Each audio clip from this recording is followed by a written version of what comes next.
Hey everybody out there in YouTube land, thank you so much for watching. Here's something that came up in class recently here at Hazelbrook Middle School in Tualatin, Oregon. The idea of fraction division, also known as complex fractions. Those are synonymous, they mean the same thing. Let's start with your plain old fraction that we all know and love, like let's say 2/5. That's a simple fraction. It has a whole number on both the numerator, the top, and the denominator on the bottom. You knew that, right? Okay, that's a simple fraction. Let's make it complicated. That's where we take a fraction and put it as the numerator in a fraction, within a fraction.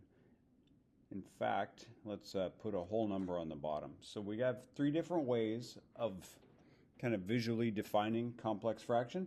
We can have a fraction in the top, in the numerator of a fraction, and a whole number in the bottom. We could have a whole number on top and a simple fraction on the bottom in the denominator. And you know what's coming next, right? Why don't I put a simple fraction in both the numerator and the denominator? It's a whole lot of fraction bars there. 3 of them is all, actually. So that's the definition of a complex fraction. We can have a simple fraction in the numerator, the denominator, or both. It can look like that. And one thing to remember is also, in my mind, these all have simple fractions in both. Here's what I mean. Let's change colors to keep your attention, maybe.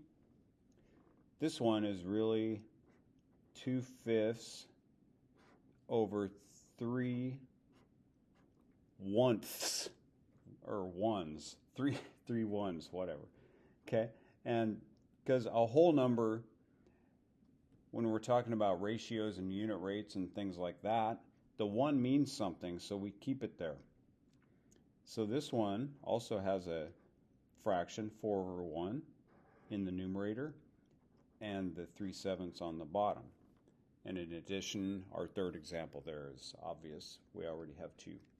So when we have a complex fraction, it's important for you learners or teachers, we're all learners, to know that every fraction is a division problem. If we start with that basic example, my thought bubble out here is, hey, that means 2 divided by 5, which means I could easily use a calculator on that, and it's going to give me a decimal. Or I could do long division, or neither, but it's important to know that that fraction bar there functions as a division sign. So what this really means, 2/5 divided by 3/7, let's take that as our first example.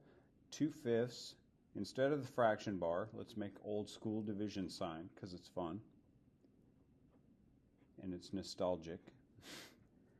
So there, we have 2/5 divided by 3/7. Focus, focus.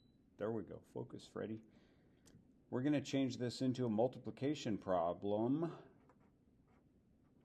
Going to keep that first fraction. Going to change the division sign to the inverse operation.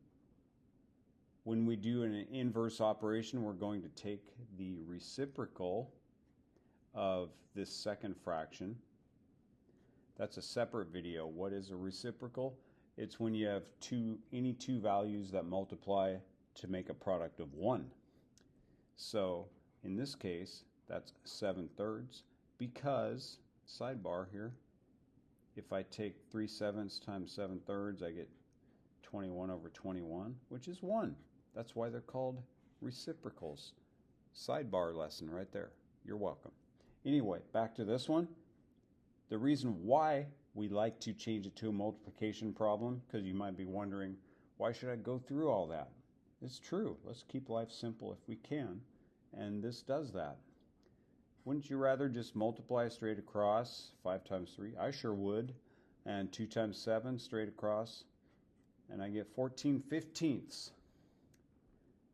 which is now the numerator of a unit rate if you're dealing with unit rates, whatever your bottom unit is. That's one way to display that result. So we take a complex fraction, realize it's a division problem, write it as such, then take the reciprocal of the second fraction, which is the denominator of the original, and then we multiply straight across, nice and easy. If you're dealing in a story problem or a situation with unit rates and ratios, we're going to keep that 1 that goes on the bottom now, and now we could tell a story about it. Let's do an example just so you can catch on a little better, and this seems to be going pretty well. Take 1. I love that. So here's a situation. I'm going to put a 3 in the numerator and a label, because we're talking about ratios. You need labels for it to be a ratio. Otherwise, it's just a fraction. It's just numbers. Once you put labels on, we're telling a story. Let's give the story a protagonist, a name, somebody. Joe Snerd. What's he going to do? Run, ride a bike. Riding a bike seems plausible. Joe Snerd rode his bike 3 miles in 1/4 of an hour.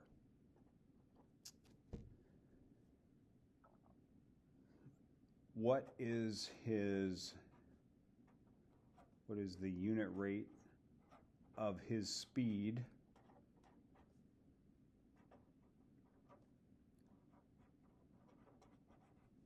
in miles per hour? Okay. Simple. We have a simple situation. Joe's riding his bike kind of fast. That's pretty fast even on a bike. So we want the unit rate, and we know a unit rate. Scoot up a little bit there. We know a unit rate has a 1 in the denominator. So in this case, it's going to say 1 hour. There's the word per right there. And on the top, we're going to have the miles. All we're trying to do is take this fraction, this complex fraction that we learned up above, using strategies that we are aware of now, apply it to this situation, so-called real-life situation, and figure out what's his rate in miles per hour. So let's do it. 3 over 1, that's that fraction on top, divided by 1/4 of an hour. If this wanted a unit rate in minutes, we would apply a different strategy here and convert hours to minutes by dividing by 60. But anyway, or multiplying. I don't know. That's not what this is about. Let's go. We're going to change this into, right, multiplication. What's the reciprocal of 1/4? What is the reciprocal of 1/4? Come on, tell me. No one cares if you're talking to your screen. Right, 4 over 1. And then what's 3 times 4? Nope, it's not 13, it's 12. Very nice. Okay. And if that were a fraction, which it is really, it's 12 over 1. But we're going to just write it as 12.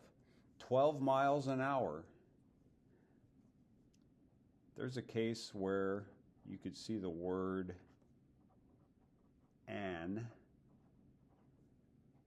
as a replacing the fraction bar. At 12 miles per hour, 12 miles each hour. All those small words that show we're comparing miles to hours would function well in this situation. Good stuff. That's all I have for this one. 10 minutes, kind of long, but hey, hopefully this is a life skill you can use over and over and over again.